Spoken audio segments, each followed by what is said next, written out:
because of fasting, you are going to be in severe condition. And you also believe that because of that, it's going to be like kind of situation that I'm not going to be well after that because of fasting. So then we should try to avoid fasting.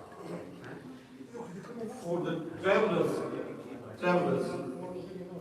it's been said that a traveler is going to be considered as traveler in some conditions. First, that he should not be somebody whose profession. So, if somebody, his profession is traveling, then this traveling is not going to be. He's going to be like any ordinary person who is living anywhere. He's not going to be exempt from fasting or exempt from the prayer, half of the prayer. And if somebody also, the traveling is not profession, but he travels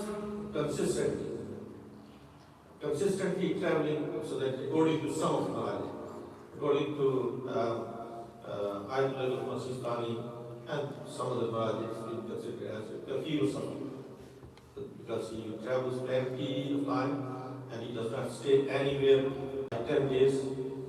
So within 10 days he continues traveling, then he or she is going to be also fasting completely and praying for. According to the leader, it's been said that if somebody travels for his profession, so traveling is not his profession, but he travels for his job, or he travels for his profession, then also it's going to be considered as the person who has to keep fasting, and he or she has to be praying for it as well. If we travel for short journey, if we just go outside the city and then come back, and don't stay over there for long. The traveling that has been considered is 28 miles one side or back and forth. So this 28 miles, how we are going to count those 28 miles? It is said that outskirts of the city until the next outskirts of the city. So we are not going to be counting from the mid of the city, from the city center to city center. We are going to be counting from the outskirts of the city until the outskirts of the other city. So if that becomes like 28 miles, one side or back and forth, in that case, this fasting is going to be exempted fasting, or somebody has to break the fast while they are leaving outside the city, when they go outside the city. So they should be fasting in the morning, but when they start traveling out of the city, then their fast is going to be invalidated. Okay? So these are three things that are really important. Still problem? Is there sound? No. Does it depend on the number of days as well? For example, if someone... Yes, it also depends on the number of days. I do not want to say that. When we like to travel and go somewhere where we like to stay for 10 days. If we like to stay that 10 days while we are traveling, during travel, on that day it's possible that our fast is. It depends if we are traveling from morning, then that travel is going to just be finished when we go outside city. But when we reach over there, the day we reach over there, and then we count that we are going to be staying for 10 days over there, then over there we have to fast full and we have to pray completely as well. So is that clear? So my question was something else actually, sorry. So if, for example, if someone is traveling to one city, let's say 3 or 4 times a week, and to one city just once a week, so is that person counted as a frequent traveler, or? If his traveling is involved in his business or is involved in his job, so wherever he travels, it doesn't matter. But if this travel is some occasional type of travel, then it's going to be different. The goal is going to be different. But if he travels for his job, sometimes he goes to this city, sometimes he goes to other city, then it doesn't matter. It's a frequent traveler. Yes, it's a frequent traveler. Thank you. Am I right?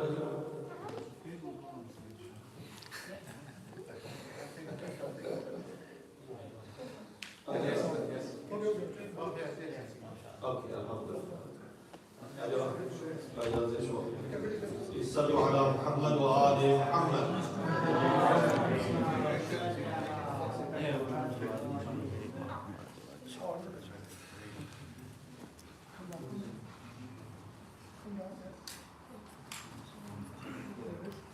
أعوذ بالله من الشيطان الرجيم. بسم الله الرحمن الرحيم. وبه نستعين وهو خير الناصر المعين وصلى الله على محمد وآله الطيبين الطاهرين. اللهم صل على محمد وآل First of all, today's presentation was meant to be from Al-Zahra, that I'm on this behalf of taking this opportunity to just give some introduction in the beginning, and then some Abbas Mirza is going to give introduction about Hawza in London and Hawza in England, because that's where we live. It is important for us that we need to really know about one of the most important educational systems within the world, that most of the time we are familiar, if those who travel to the Islamic country or maybe Iraq sometimes, then also we go most of the time to Zahra. They don't go to Hawza, they don't meet with the students, so they don't have that opportunity that they can realize what is going on with them. So we want to take this opportunity that while we are in the month of Ramadan, that if we can just go through briefly about Hawza. A brief history that I began with, that the idea about the Hawza and institution, Islamic institution, and the ceremonies that began in the life of our fifth Imam and sixth Imam, Muhammad al-Baqir alayhi salatu wasalam, and also Imam Ja'far al-Sadiq alayhi salam. Allahumma salli ala Muhammad wa ali Muhammad. Although if we go back, then also we can say the time of Holy Prophet, because he trained many companions, and the verses of Quran that are for Hawza that are being revealed in the time of Holy Prophet. It is said that the verse that we're going to discuss about that as well. فَلَوْلَا نَفْعَ لِكُلِّ فِرْقَةٍ مِنْهُمْ طَائِفَةٌ لِيَتَفَقَّهُوا فِي الدِّينِ وَلِيُنْذِرُوا قَوْمَهُمْ إِذَا رَجَعُوا إِلَيْهِمْ. This verse was revealed during the war, and the concept was that because wars at that time were being lengthy, so the companions were being asked that why don't go outside the city, and while Prophet was there, take benefits of his presence and be with him, and that's how many people they were actually gaining the knowledge from the Prophet sallallahu alaihi wasallam. And similar, in the time of Christianity, it was being said, "Ana madinul ilmi wa aliyul bab." Amir al-Mu'mineen also trained great personalities that were being like students of Amir al-Mu'mineen, and we can commemorate these days for Hazrat Umayr ibn Ziyad, as the month of Ramadan, that is his demise as well. So Hazrat Umayr ibn Ziyad is one of the companions and the students of Amir al-Mu'mineen. But this is generally known that seminary that is found in the time of our fifth and sixth Imam, because at that time, literally, Imam al-Islam started teaching to the general students and inviting students. And it is said that at the time of our sixth Imam, Ja'far al-Sadiq alayhi salam, Allahumma salli ala Muhammad wa ali Muhammad. it's like he trained almost 6,000 students. So that is large number of people. And very important personalities like Abu Basir and Abu Muslim, and these are personalities are being trained. And nowadays we use this term of fatwa and ijtihad. It is said that Imam Sadiq asked from Aban ibn Taghlib, Ya Aban, ijlis fil majlis, waftir al-nas. So Aban, you sit in the masjid and give fatwa to the people. So this fatwa it started, ijtihad, it started in the time of our fifth Imam. So in today's world that we have, there are various important hawzas, like Syria, in Lebanon, in Iraq, in Iran, also in our countries, small houses like basic houses, as we have houses over here in Pakistan, India, there are houses. In the past, of course, we had houses in Lucknow, in India, very important houses. That was Madrasatul Muharram. And main seminaries at the moment that are famous within the world universally, that is Najaf in Iraq, and also the very established houses in Islamic Sudan, Qom, Iran. So these are two very important houses. When we look at the founders of Hawza, there are various personalities, of course, those who really struggle in their life to make the foundation of Hawza. So within that, we can find in Iraq, the Hawza was being found in 430 AH, and that was being found by very famous personality, Sheikh Tusi, alayhi rahmah. He was one of the famous scholars close to the time of Ahlulbayt, and at the present, of course, this Hawza, Najaf Hawza, is being led by Ayatollah Sistani, and Allah prolong his life. And a very modern Hawza of the time, and seminary that is based in Iran, that was begun at the time of Ayatollah Hayri Yazdi, although previously there were many scholars who made the foundation of Hawza, but he was the main personality that has been able to make this foundation as stronger. And at the moment, Grand Ayatollah in Islam, Wahid al-Khorasani is being considered as the leading person in Hawza, although there are many Maraji in Hawza. Past the Makarib was the lead in Hawza at this time, so this leadership of Hawza. Hawza is completely independent entity, even if any government, like Iraq or Iran. In Iran also, leadership Hawza is one of the independent entity. It has its own government and it's independent in making decisions as well. So I'm going to go quickly this time. When we look at why we need to study Hawza, so this is the question, why do we need to study Hawza? So the verse of Quran I have recited in the beginning, Allah subhanahu wa ta'ala has said, encourage the people, فَلَوْلَا نَفَرَ مِنْ كُلِّ فِرْقَةٍ مِنْهُمْ طَائِفَةٌ. Why really from each group of people, there are not people, those who get out of their houses, لِيَتَفَقَّهُ فِي الدِّينِ, so they can research in religion and they can ponder in religion, and they can learn about the jurisprudence, and then they can go back. When they come back to their communities, then they need to look in dar and warn other people. So this verse is being considered as one of the most important verses that asks people, encourages people.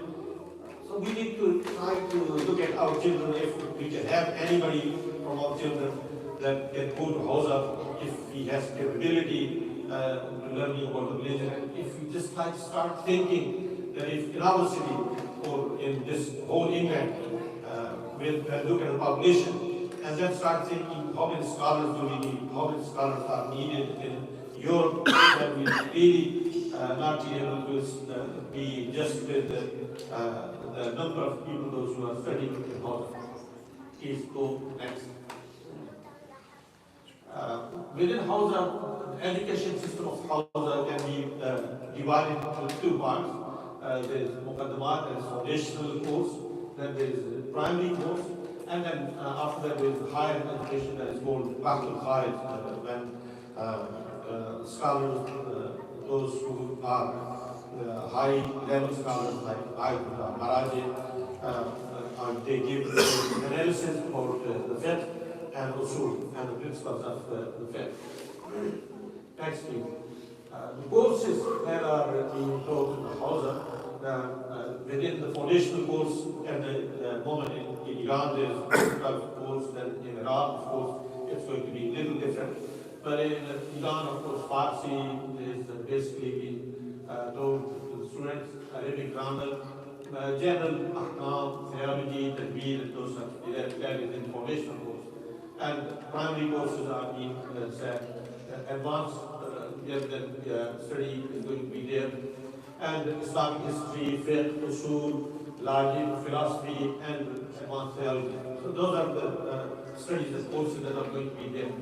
In higher education courses, that it starts from fiqh books. Not going to be going through the name of books because nobody is going to be bothering them. These are various books that are being taught to the students. There are actually books of fiqh, and through that a student can be learning about how to really go through ijtihad, and ethics of ijtihad are going to be taught to the students. So they are going to have ability in how they can do ijtihad. Next. So qualification, what are qualification somebody is going to have from Hawza? Hawza India is going to be providing bachelor studies, then there is master program, and at the end, of course, there is advanced study that is going to be there as well. There are short courses, of course, Hawza are having at the moment various types of these short courses, and over here also Hawza provides Maulana is going to shed light on that. There are online courses at the moment, alhamdulillah. Hawza is providing various types of the online courses that people they can really take benefit wherever they are. They can go through those courses as well. Next. So finally, if you like to look at do we have to pay anything when we are studying at Hawza? This is very interesting. You know, you go to universities in different parts of the world and you pay fee over there and then you have to study. And one of the scholars, may Allah bless his soul, Islam, Moral Sultan used to say that in Islam it's been said that you are being paid. We give you everything and then you go and study. That's it. In Islam, allowance, students allowance is being given to the students. There are many things that are taken care, even their accommodations being taken care, the rest of things are being taken care. Sometimes their travel is also being taken care. So that is how in Islamic studies, many facilities are being provided to the students. Sometimes they are being provided accommodation, another time maybe student allowance, their rents are being paid to them as well. So that is how Hawza Ilmiya in Qom and Hawza Ilmiya Najaf, they are providing those great facilities to the students. I think this is final slide. Is there anything? Okay. So we can pray for Imam stage. I would like to request Islam Maulana Mirza Abbas that he can speak about Hawza in London. Please welcome him with a loud salawat. Allahumma salli ala Muhammad wa ali Muhammad.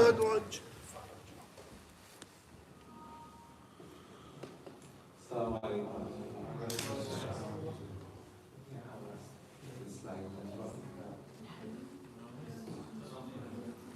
Oh, there are more slides. There are more slides, yes. There is slide.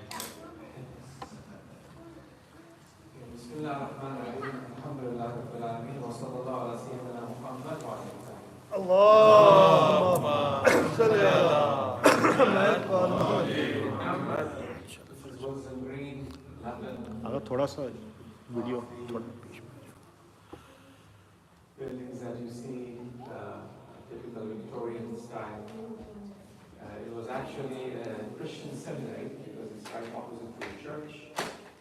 And the building was purpose-built for religious education. So alhamdulillah now it is providing religious education to Shia community, to Shia youth. This is where our Hawza is in London, in Woods and Green. Alhamdulillah, it's been for past 6 years, I've been the internal manager at the Hawza Ilmiya in England. And there wasn't a day that, and still I do, but less often, that I used to think of returning back to home. Because a student who comes from home and who lived in home, he can never get settled anywhere. He just wants to go back to Al-Zahra home.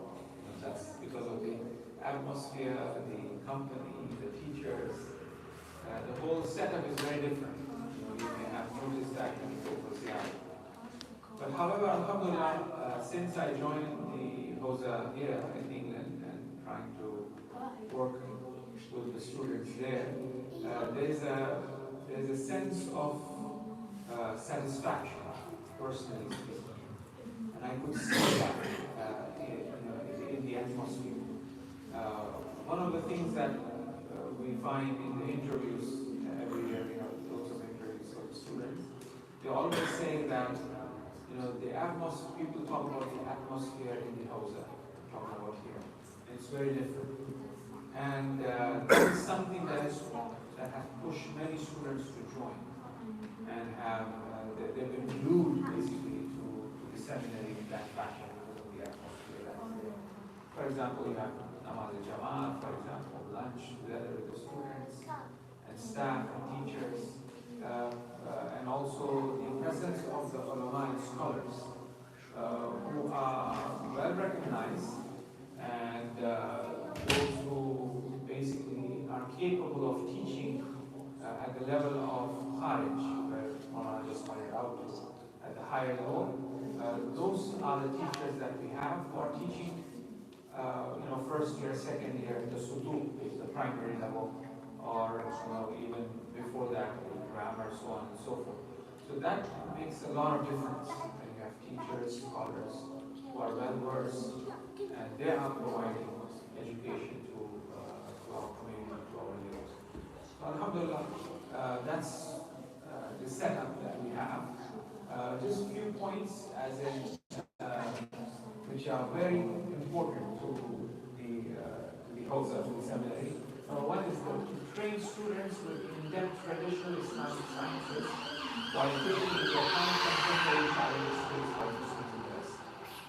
We face a lot of challenges, and it is at our doorstep, not at the doorstep of Najaf and home.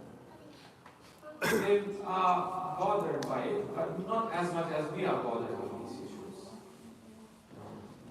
It's first-hand for us, right? I mean, from social media to many other challenges that our youth face, that our communities face, here in the West. And if we have a seminary here, these issues can be directly attended because the students there are also facing the same problem.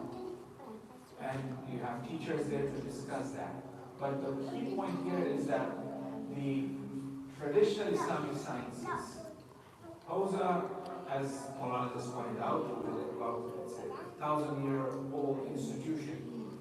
And even before that, the Imams. I mean, the establishment by Sheikh Tusi itself has been about 1,000 years. Right? So that is a very powerful institution that is based on traditional sciences. And within the Hawza, the Quran and the Sunnah is a whole, is basically the principles of all teachings. The basis of our teachings is based on the Quran and upon the Sunnah, upon the teachings of the Imams. That's the traditional sciences. And things are added onto it by those who are the students of the Hawza. For example, Sheikh Tusi, then you have other scholars who graduate and then who add upon these teachings of the Quran, if they be tafsir, if they be Islam, or philosophy, or right? So the other thing, to equip students with the necessary tools to revisit traditional texts and discover the Islamic position. Revisiting the traditional sciences with a newer approach or with more information that we have in hand. Many in the past did not have that information. Maybe their visitation to that will be very different. As the famous example is used of Hakim. Said Musa Hakim was the Marja of the Shia. And when he was there in Najaf, they asked him about, can a person take Muslim TV to a shower? So we have showers there. That's how we take our ghusl. Is that ghusl valid? Can anybody take a ghusl? Said Musa Hakim had no answer. He said no. Till he came to England. When he visited England, he saw what the shower is. They said, oh yeah, no problem. You can take ghusl, with a shower. So the point is that there are a lot of information that we have in hand, and with this information, when we visit that, those traditional texts, right, then we will be able to have a different understanding, a different perspective to that same language. So that's something that is very unique for us in the West, opportunity for that. Right? Although I do agree that, with the social media, so on and so forth, the information goes there, but still in terms of that, how should I say it? That experience and that, that confidence to attend in the West. Like for example, one of our students is doing a research, his BA project is the age of bulugh in girls. Majority of the Marathis say completion of 9. However, there are some who say 13. Okay? Now, he's been trying to get an answer from Sheikh Shabbiri, who also had the opinion of 13, at the age of 13, right? And for past 6 months, he's calling Najaf here and there, and some of the Okala, they say that he has mentioned that one, and he's not going to mention it again. Maybe it is, a bit new, awkward perhaps, because it's something new, nobody has mentioned it. And the traditional scholar, and it doesn't seem right perhaps, I don't know what it is, whatever. So what I'm saying is that, if we have, students from here who are bringing up these things and approaching to these traditional sciences would have no sort of formalities as such to our concerns or worries that, somebody will think that if we change this from 9-year completion of 9 years to 30 years. It's getting there, and this is one of the perhaps methodology or way of the traditional Hawza, right?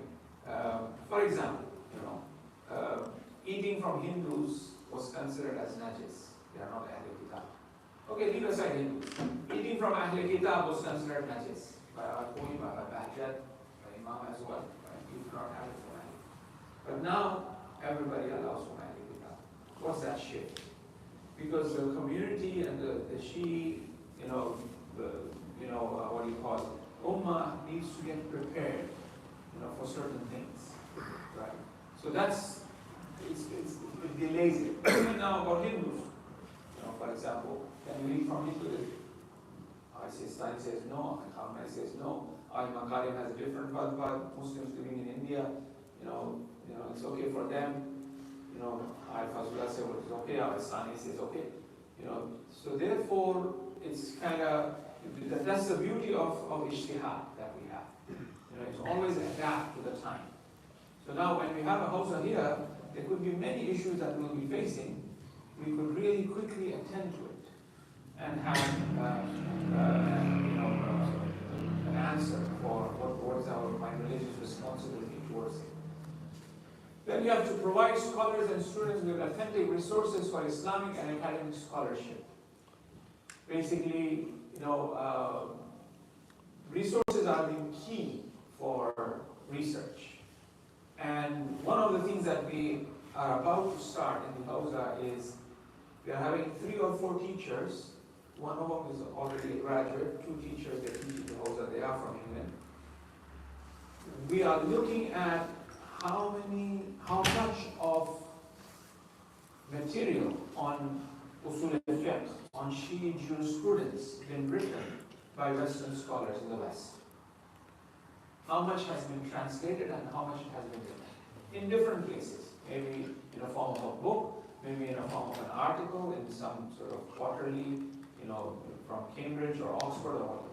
How much of Shia jurisprudential work in English exists at the moment? We don't know exactly. We really need to know.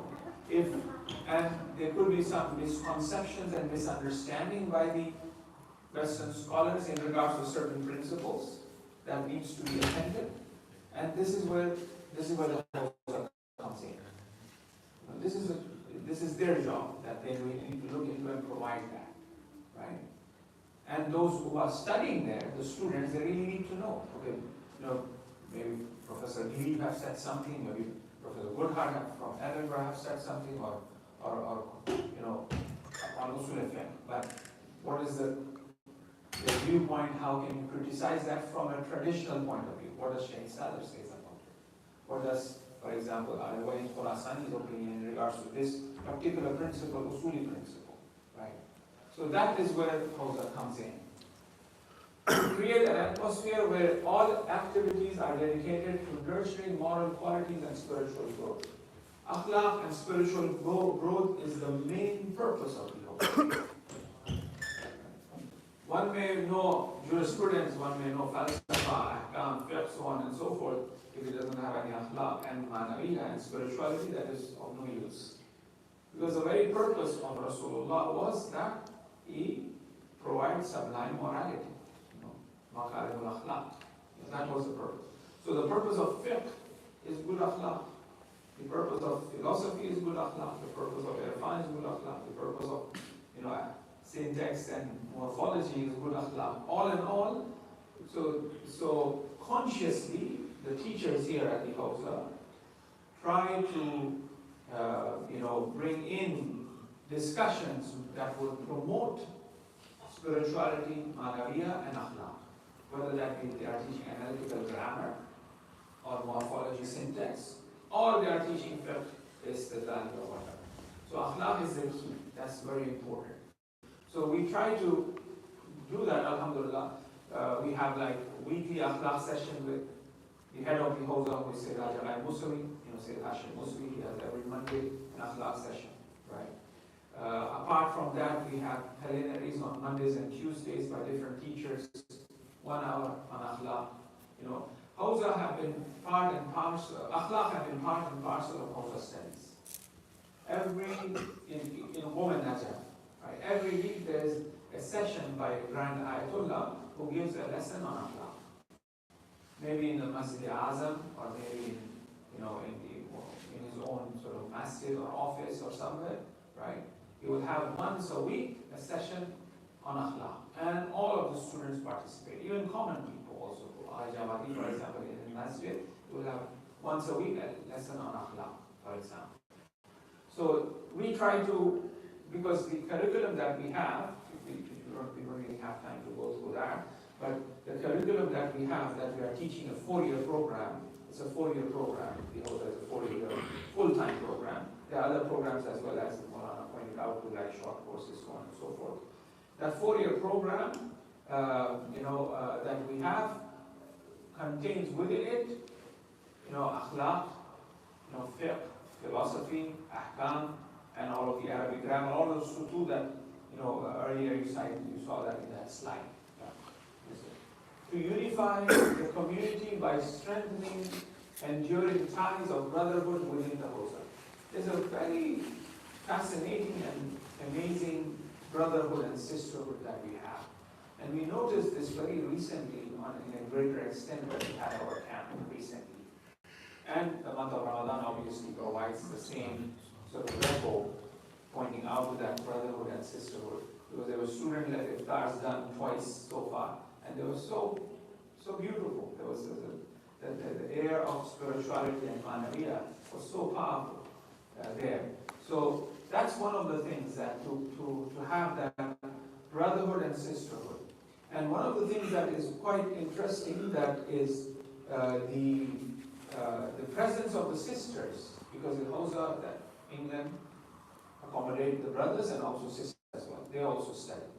If the classes, certain classes are sisters only, like for example qira'ah, recitation, or certain ahkam classes, and even if we have more sisters, right, 6 sisters if there are, that class will be done for sisters only as well.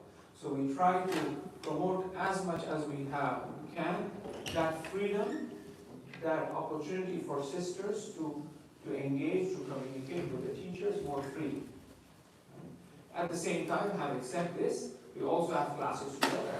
We have sisters sitting on one side and brothers sitting on the other side, which is very different other Hawzas that we have. But because of the the brotherhood and sisterhood and the manaviyya and the spirituality and akhlaq that we have, there's a very healthy engagement of the brothers and sisters and the teachers as well. Alhamdulillah. To sustain the tradition of the Hawza in shaping and upholding the identity of students and scholars and extend this to the community at large. Hawza has its own, huwiyya, its own face, its own, identity, and that's very important, to the Hawza. It has its own identity, unless or until that is not installed in the students, it will not be there. One of the greatest identity of the Hawza is respecting the hierarchy that we have in the Hawza. That is one of the greatest identities that I have learned. That whoever is a senior, whoever is older to you, whoever have graduated earlier, there's an utmost amount of respect for that teacher. For example, Shaykh Sadr never published his Risalat because he said, he was still alive. Although Shaykh Sadr is fascinating. Maybe he may have published to his very close circle, but not in public. Right? Many have been abhorred because of them jumping the queue in terms of the marja'iyya that we have today, without giving any names. You may know some of them are there. One of the reasons was that. It's like, for example, when you stand in we give this example, in Iran we have a line, you queue up for bread. Right? When you are queuing up for bread, somebody jumps up the queue and, that's disrespectful, to these people. So there are people, for example, who may be mushtahid and knowledgeable, but they quickly present their risala. It's like jumping up the queue. We have Maharajis present there, and then some others come and say, come and read the identity, for example. So one of the identity of the Hawza is that, the hierarchy is very important. The marja'iyat is very important. The respect of scholars is very important. And that is, that needs to be installed. A person may be, that we have seen, a person may give good speeches, a person may know Arabic very well, a person may have done his PhD and whatnot, right?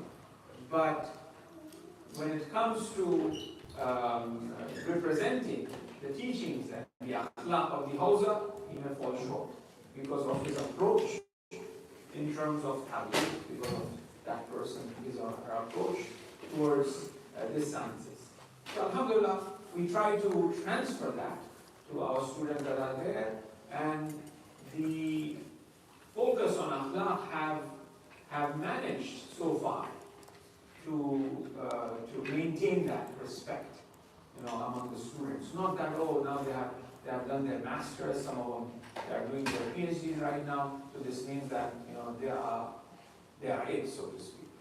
We don't, alhamdulillah, we haven't found the graduates of our Hawza in that fashion. And we recently had many graduates who are serving our communities. Like, for example, you have Sayyid Muhammad Razvi, who came here a few weeks ago. He's the resident alim at Al-Zahra Center. Then you have Raja Ahmad Abbas, who's a resident alim in Masjid Ali in Newton. You have Sayyid Imran Qasim, who's a resident alim in Slough. We have another sister who graduated. She teaches at Al-Khouy school, right? And we have a couple of other graduates who went to Iran, for their masters, because this is a 4-year program. And then after finishing that, they went. They're doing their masters now in their final year. They have to give their dissertation. So as we are connected with the Hawza of home, whoever finishes 4 years of studies here in Hawza of England, that person can do their masters in home, or they can do their masters next door, which is the Islamic college. So 4 years of traditional Hawza studies will allow that student to do MA in the Islamic college. And obviously that Islamic college is accredited by University of Middlesex. So that's 1 year of MA, and then that person, because that is accredited by Middlesex, he can take a PhD in any university in the West, if that person wants to. So 4-year program, once again, heavily focused on, the first year is known as the Quranic Arabic Foundation year, heavily focused on Arabic grammar, right? Reading and writing Arabic, listening and speaking Arabic. And the second year onwards, you have fiqh and usul, jurisprudence, philosophy, history, akhlaq, hadith studies, all of these different sciences that are taught. A full-time student is somebody who studies 18 hours a week. Full-time student is somebody who studies 18 hours a week. And as Maulana pointed out, it's free. Whoever studies more than 12 hours is free. And there are other short courses or workshops, you may call them, every now and then. However, what is something that is always we have is a pre-Hawza. That's on every Saturday. Right? Somebody who just want to see what, how Hawza is and what books are taught. Because in the pre-Hawza we use the same textbooks that we use in the regular Hawza. So if somebody finishes 1 year of pre-Hawza, it is as if this person has finished 6 months of a 4-year program. So what they do is that they do advanced pre-Hawza. They do 2 years of pre-Hawza. And then they finish like 1 year of Hawza and they join their 3rd year. Because of the pandemic, we went online. This was the first time. However, Hawza education is not online. You can't. I mean, you may gain information, but Hawza is in person. Online is it's difficult. It's very difficult. So we are still to decide for the new term, either go online or no, back to how we were in-house, which was the best. And there's dorms provided for the students there, for brothers and sisters as well. They live in dorms, and just upstairs, and they just come down, for their classes. There's Fajr Jamaat, and alhamdulillah, it's a very, inshallah, I hope you guys can visit one day and even stay there, one night and see how the students, they get up for their night prayers, their namaz shab, before Fajr, they are there. And then in the Miraj hall, we call it, that hall is called Miraj hall, right, where we pray. So it's a very nice atmosphere, very manavi, a lot of manavi there. And at the same time, we have the education, going there. Well, I think it's time, right? One last thing. Hawzas have always been a place of excelling in terms of religious knowledge, which will be the providers of a methodology or a way of life for us. The way we, for example, function ourselves and fulfill our responsibility towards deen, towards religion, that guidance comes from the Hawza. Like for example, just an example, we are in the month of Ramadan. Last Friday of the month of Ramadan is considered to be Yawm al-Quds. We all go out there in support of the oppressed ones against the oppressors. Imam Khomeini decided that. This is the Hawza. Have given us that sort of awareness by which we act upon it. Right? So it is in the Hawzas where we develop these sciences by which we would have a way of practicing it and fulfilling our responsibilities. Right? So now if you look at it, I was talking about Wilayat al-Faqih, for example, which we all talk about, which we have in Iran, for instance. Right? It was just 4 lines, which was mentioned by Sheikh Ansari in the 16th century in one of his books. He just mentioned 4 lines about it. From that, from within this 400 years period, the Hawza change that 4 lines to a whole system of governance. That 4 lines. With different scholars coming in, giving their input, year after year, to the point where, Marhum Naini was a teacher of Imam Khomeini. He taught the Islamic political thought, and Imam Khomeini did what he did. So therefore, it's the Hawza where we develop things. And that's where we want our youth, our youngsters to really come in with their ideas, with their thoughts, where we can develop those things, inshallah. Thank you very much to Maulana for allowing me, giving me the opportunity. Thank you to the committee here at the Al-Zahra Foundation, and also to my dear brothers and sisters for bearing with me, inshallah. Wa sallallahu ala sayyidina Muhammad wa alihi.